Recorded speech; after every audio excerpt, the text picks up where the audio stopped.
As a newbie to NAFA, Tyler from Booster has been overwhelmed by how welcoming and helpful everyone has been. About 6 months ago, Janice Sutton and Ted Roberts over at Fleet Management Weekly recommended that I join NAFA. They said that it was a great community and that it would be worth my time.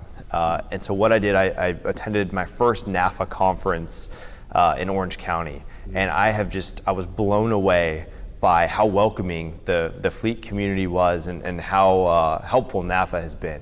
Mm-hmm. So I attended that conference as a newcomer and had been in fleet for about 3.5 years. My background is I ran the fleet for Booster for the first 2 years, got us to about 40 vehicles, and then I moved over to be more on the consulting side to help other fleets. Mm-hmm. But I arrived at this conference not really knowing what to expect and was overwhelmed by how welcoming people were.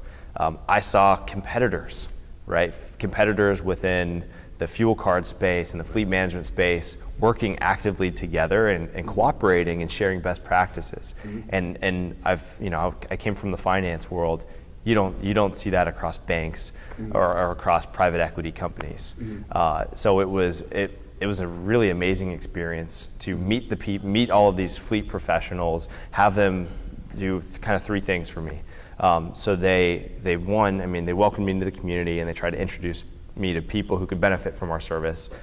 2, they were super receptive when I talked to them about our service. Mm-hmm. and excited to learn more about how we could help their companies.